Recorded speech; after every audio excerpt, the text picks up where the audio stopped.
Assalamualaikum warahmatullahi wabarakatuh. Kami kelompok 4 akan mempresentasikan pembahasan kami, yaitu mengenai tema planning atau perencanaan dalam mata kuliah manajemen bisnis yang diampu oleh beliau Ibu dosen Aisyah Rurkinantia SMM. Langsung saja, kami kelompok 4 yang beranggotakan 3 orang. Yang pertama yaitu Saudara Mutiara Bintang dengan NIM 007, yang kedua Saudara Muhammad Naufal Asfa dengan NIM 015, dan yang terakhir saya sendiri Muhammad Rifki Mahfudi dengan NIM 028. Langsung saja memasuki tema pertama, akan dipaparkan oleh saudara kita, yaitu Saudara Mutiara Bintang. Waktu dan layar kami persilahkan. Baik, terima kasih kepada saudara moderator. Langsung saja, di sini saya mengungkapkan pengertian perencanaan. Pengertian perencanaan adalah suatu proses menentukan apa yang ingin dicapai pada masa yang akan datang, serta menetapkan tahapan-tahapan yang dibutuhkan untuk mencapainya. Selanjutnya, alasan pentingnya perencanaan. Di sini kami mengambil ada 4 alasan. Yang pertama yaitu untuk mengkoordinasikan usaha. Dalam suatu organisasi, pekerjaan dilakukan individu dan kelompok yang memiliki tujuan dan kepentingan yang berbeda-beda. Maka perlu dilakukan koordinasi agar tujuan dan kepentingan itu tidak keluar dari tujuan organisasi. Nah, kemudian yang kedua, untuk mengatasi perubahan.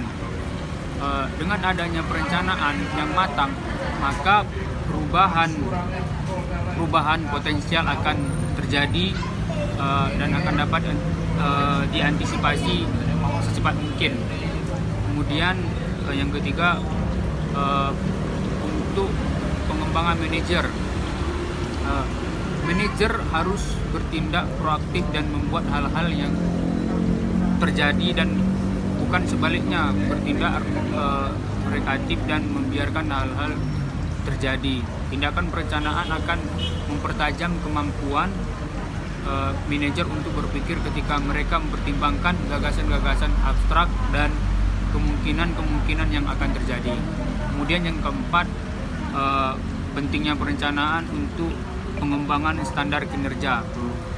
Keberhasilan yang akan dicapai pada masa lalu akan menjadi standar kinerja untuk masa yang akan datang.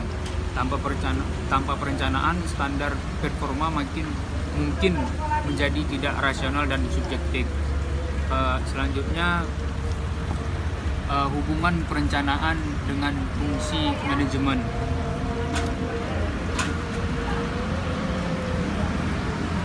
Hubungan perencanaan dengan fungsi manajemen ini sebenarnya saling berhubungan dan saling membutuhkan dalam berinteraksi, yaitu yang pertama, pengorganisasian dan penyusunan personalia.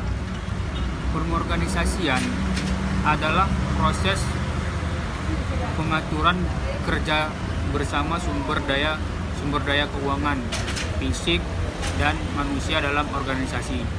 Perencanaan memajukan cara dan menunjukkan sumber daya tersebut untuk mencapai efektivitas yang tinggi. Kemudian pengarahan. Fungsi perencanaan dengan pengarahan, yaitu selalu berkaitan dengan perencanaan. Perencanaan menentukan kombinasi yang paling baik dari faktor kekuatan, sumber daya dan hubungan yang diperlukan untuk mengarahkan dan memotivasi karyawan.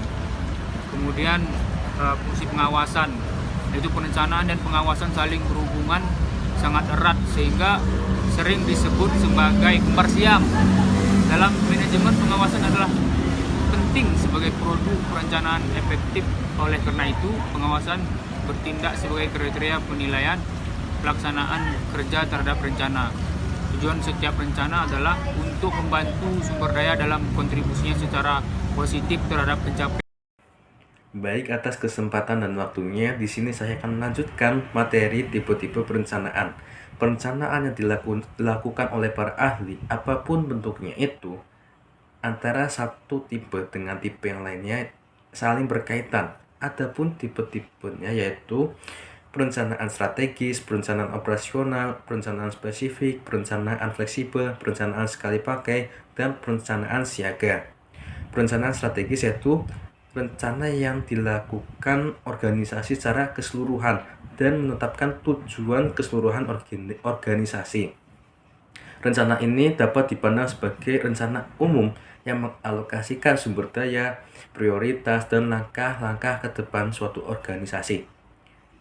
Perencanaan operasional yaitu rencana yang berada di dalam ruang lingkup operasional suatu organisasi. Yang ketiga, perencanaan spesifik yaitu perencanaan yang dinyatakan secara jelas dan tidak ada ruang bagi interpretasi. Yang keempat, perencanaan fleksibel yaitu rencana yang berisi panduan umum tapi tidak membatasi manajer untuk berekspresi. Yang kelima, perencanaan sekali pakai, rencana yang dikembangkan untuk mencapai beberapa tujuan dan itu tidak terulang lagi. Yang keenam, perencanaan siaga, rencana yang dilakukan organisasi ini untuk mengantisipasi bila terjadinya suatu kelemahan, kerusakan, dan bencana yang akan terjadi di masa akan mendatang di dalam suatu organisasi. Pendekatan dan penetapan tujuan. Terdapat berbagai macam pendekatan yang dapat dipergunakan dalam proses penyusunan perencanaan. Pendekatan tersebut diantaranya adalah pendekatan perencanaan inside out dan perencanaan outside in, pendekatan perencanaan top down dan perencanaan bottom up, pendekatan perencanaan kontingensi, perencanaan dari dalam keluar inside out yang memfokuskan pikiran dan tenaga pada apa yang telah dilakukan dari melakukannya sebaik mungkin, atau perencanaan dari luar ke dalam outside in yang berdasarkan analisis luar dan penyesuaian ke dalam sambil memanfaatkan kesempatan yang terbuka yang belum dilakukan orang lain. Perencanaan dari atas ke bawah top down planning, di mana pimpinan menentukan tujuan-tujuan umum dan membiarkan manajemen tingkat bawah membuat rencana berdasarkan batasan-batasan tersebut, atau perencanaan bawah atas bottom up planning yang mulai dengan rencana yang dikembangkan dari tingkat bawah tanpa batasan.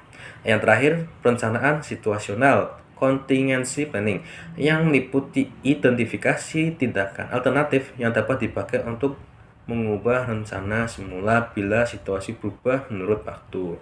Untuk materi selanjutnya saya serahkan kepada moderator.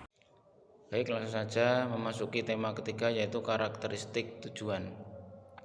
Karakteristik tujuan di sini sifatnya harus kuantitatif, harus terukur, realistis, dapat difahami, menantang, hierarkis, dapat diperoleh, serta kongruen di antara unit-unit organisasi. Setiap tujuan harus dikaitkan dengan garis waktu. Tujuan berfungsi sebagai standar di mana individu, kelompok, departemen, divisi, dan seluruh organisasi dapat dievaluasi. Jadi ciri-ciri dari tujuan organisasi, tujuan itu harus kuantitatif. Jadi harus diperoleh dari data yang real, data yang konkret. Kemudian terukur. Terukur di sini artinya sebuah organisasi harus mempunyai tujuan yang jelas agar tidak terjadi kesimpangan dalam memperoleh tujuan tersebut. Yang ketiga, realistis. Realistis itu harus diperoleh dari fakta lapangan, tidak mengada-ada atau tidak mengasal. Contoh saja, seorang ingin memulai bisnis jual bakso. Nah, di sini kita lihat dulu di sekitar lingkungan tersebut, di sekitar tempat penjualan tersebut, stand itu apakah ada penjual lain yang menjual bakso. Nah, kalau sudah ada, kita ganti dengan opsi lain, diganti dengan opsi lain. Agar supaya apa? Agar supaya terjadi tujuan yang jelas. Kemudian memasuki pembahasan yang kedua, yaitu tahapan penetapan tujuan. Salah satu cara terbaik untuk memperlancar penetapan dan proses perencanaan adalah dengan maksud dasarnya manajer juga mengetahui bahwa terdapat keterbatasan pada efektivitas penetapan tujuan dan pembuatan rencana. Adapun tahapan penetapan tujuan di sini, yang pertama adanya komunikasi dan partisipasi. Yang kedua, konsistensi, revisi dan pembaruan. Jadi untuk agar supaya tujuan tersebut berhasil atau bisa ditetapkan, di dalam organisasi tersebut harus ada komunikasi dan partisipasi. Artinya apa? Artinya suatu organisasi tidak mungkin berjalan dengan lancar, tidak mungkin berjalan dengan tepat dan jelas ketika di dalamnya tidak ada komunikasi yang jelas atau partisipasi yang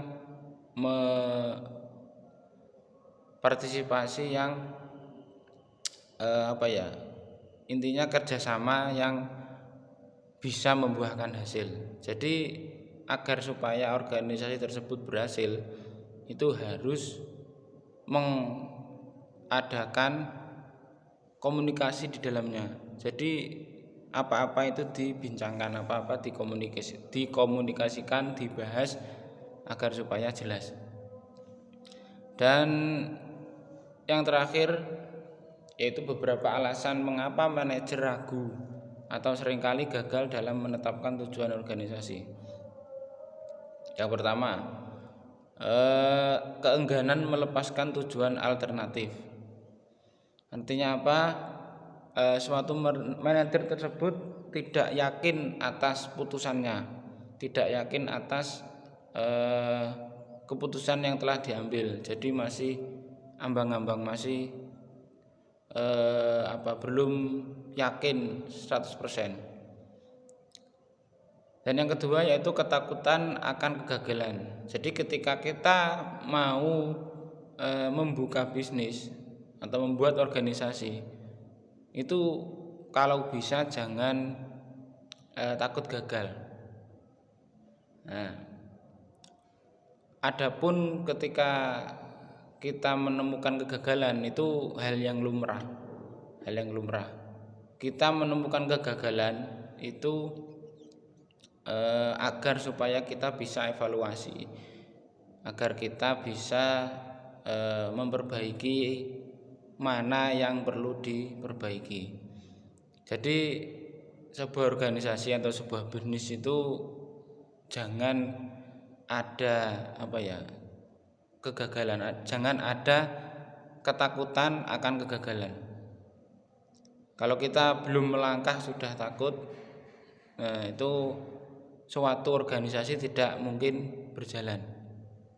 Yang ketiga, minimnya pengetahuan tentang organisasi. Jadi ketika kita akan mengadakan atau akan mendirikan organisasi, nah, itu kita harus tahu seluk-beluk tentang organisasi tersebut. Agar supaya apa? Agar supaya jelas di mata anggotanya. Yang keempat, minimnya pengetahuan tentang lingkungan. Jadi ketika kita ingin akan memulai organisasi atau bisnis, kita harus paham tentang lingkungan sekitar. Yang terakhir, kurangnya percaya diri. Jadi ketika kita akan membuka organisasi atau bisnis, itu yang pertama kita itu harus percaya diri, harus pede. Jangan ada gengsi ketika akan membuka organisasi atau bisnis. Mungkin itu yang bisa saya sampaikan, kurang lebihnya mohon maaf.